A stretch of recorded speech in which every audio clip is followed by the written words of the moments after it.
Hey interweb, my name is Joseph. I'm a part of the sales team here at AutoDrill, and today I'm planning on showing you guys how to attach a multiple spindle head to one of our in-stock drill presses, so follow me. These are all the tools you'll need to attach a multiple spindle head to the drill press.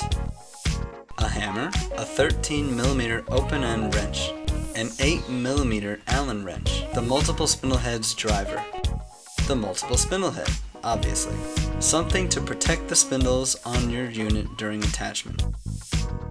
Make sure your drill press is unplugged before starting this process. First, lock the driver into the drill press with the hammer.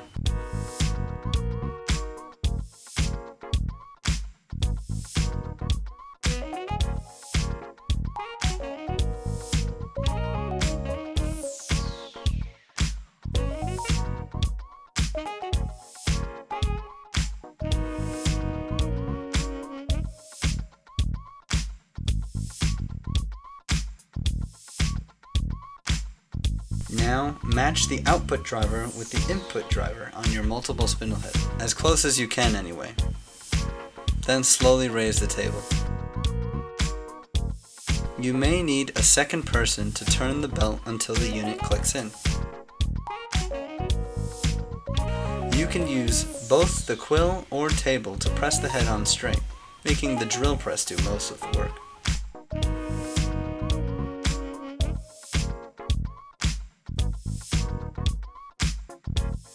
Using the 13mm wrench, tighten the bolt on the adapter clamp very tight.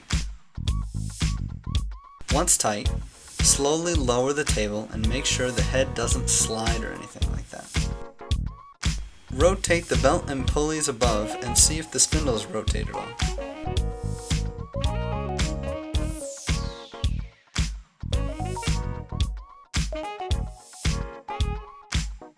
Once attached, you are all set to drill with your unit.